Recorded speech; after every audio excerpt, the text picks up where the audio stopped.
Bonjour Léonie, vous venez de m'envoyer un message d'urgence pour demander si vous devez accepter de vous faire vacciner contre la Covid-19. Bonjour docteur Germain, merci de me conseiller.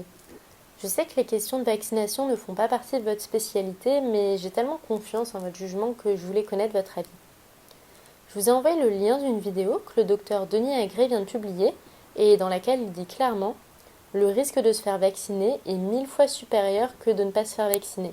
Donc de grâce, ne vous faites pas vacciner. » J'ai vu la vidéo et j'ai pu vérifier que les sources qu'il cite sont toutes correctes. Donc il a raison et je ne dois pas me faire vacciner. Comme dit, les questions de vaccination et de santé publique ne font pas partie de ma spécialité, mais mon travail autour du fonctionnement de la psyché m'a appris que notre raisonnement arrive souvent à des conclusions heuristiques rapides qui ne tiennent pas compte de toute la complexité de certaines questions, surtout quand nous sommes confrontés avec des chiffres. C'est bien pour ça que vous avez publié votre livre « À l'ombre du raisonnement », où je continue à trouver des bijoux de sagesse chaque fois que je l'ouvre. Je n'ai pas une réponse toute faite à votre question, si vous devez accepter de vous faire vacciner ou non. Mais si vous le voulez, nous pouvons revoir ensemble les chiffres et les arguments que le docteur Denis Agré a pris la peine de rassembler pour nous. Ces chiffres correspondent aux informations fournies par l'Agence nationale de sécurité du médicament et des produits de santé, l'ANSM, qui avant l'an 2000 s'appelait encore l'Agence du médicament. C'est un grand organisme officiel à Saint-Denis avec des dépendances à Lyon et à Montpellier, qui a environ 1000 salariés. Donc une institution sérieuse qui collectionne et publie des informations sur les médicaments. Et ils ont constaté que 217 personnes sont mortes suite à une vaccination avec le vaccin BioNTech Pfizer. C'est juste, et 217 est un nombre impressionnant de personnes, peut-être plus que ceux que vous avez connus depuis que vous êtes allé à l'école, à l'université. Mais si vous tenez compte du fait qu'un total de 4 millions de personnes ont été vaccinées en France, ces 217 personnes ne représentent plus qu'une quantité presque infinie. Si on voulait exprimer cela en pourcentage, ça donnerait un chiffre avec 6 zéros après la virgule. Et c'est un quart des personnes qui ont eu des effets indésirables graves. Oui, ces décès représentent 26% des 834 cas d'effets indésirables graves.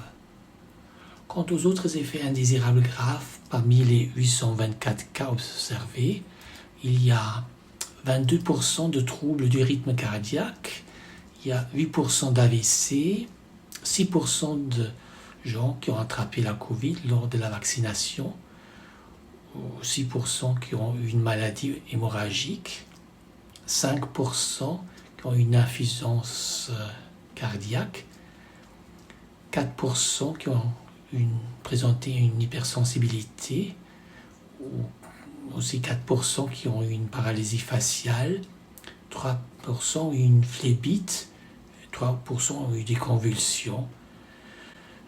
Des chiffres qui ne se distinguent pas de ceux qu'on a pu constater pour d'autres produits pharmacologiques, seulement que le grand nombre de sujets vaccinés fait que ces nombres-là deviennent aussi importants.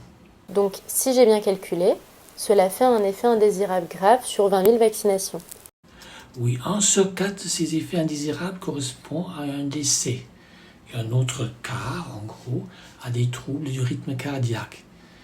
Et des petites fractions aux autres troubles que nous avons nommés comme les AVC ou le fait d'attraper par malchance la maladie contre laquelle ce même vaccin devrait nous protéger.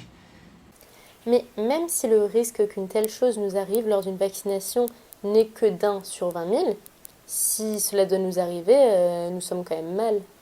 Je vous donne tout à fait raison. Chaque incident de cette sorte est plus que regrettable. Mais nous ne pouvons pas oublier que de tels événements arrivent aussi tous les jours à un grand nombre de personnes sans qu'ils bénéficient d'aucune vaccination. Mais le passage à une telle vaccination augmente ce risque. Je commence à m'apercevoir que le risque de laisser ma peau à cause d'une vaccination Covid n'est finalement pas aussi grand que je le croyais. Mais ça ne m'encourage pas non plus à le faire. Je suis d'accord avec vous. Pour le moment, nous n'avons pris en compte que les raisons pour ne pas en faire.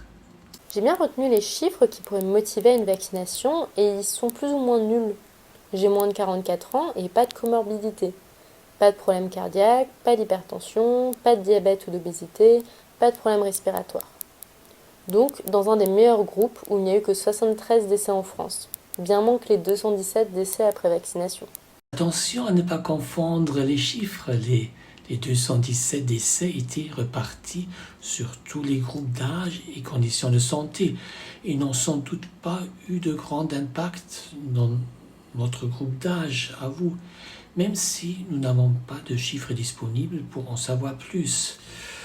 Je suis d'accord avec vous. Dans votre groupe d'âge, pour les personnes sans comorbidité, les chiffres que nous connaissons ne nous laissent aucune inquiétude quant à la possibilité de mourir avec ou sans une vaccination. Donc vous êtes d'accord qu'il n'y a pas d'intérêt à ce que je me fasse vacciner?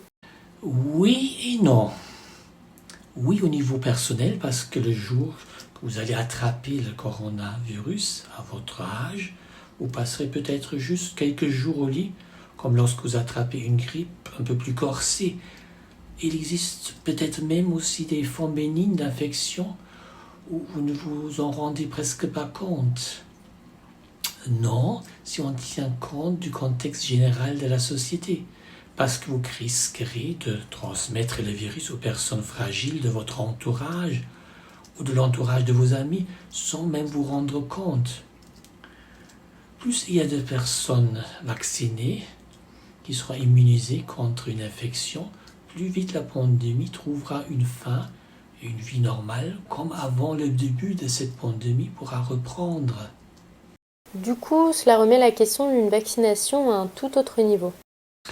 En tant que psychothérapeute, je ne suis ni virologue ni moraliste. Vous seul restez maîtresse de vos décisions. Le tout, c'est de comprendre l'enjeu aussi bien que possible. Merci, docteur Géromin. Vous m'avez aidé à prendre ma décision. Mais est-ce que vous êtes sûr que la vaccination est vraiment la meilleure solution? Vous m'avez demandé si vous deviez vous faire vacciner et j'ai essayé d'y répondre de mon mieux. Je vous ai livré la vision que j'en ai en ce moment. Mais qu'est-ce qui arrive si vous vous trompez et s'il y a un facteur imprévisible qui va entrer en jeu? Les facteurs imprévisibles, j'apprends toujours à nos prédictions.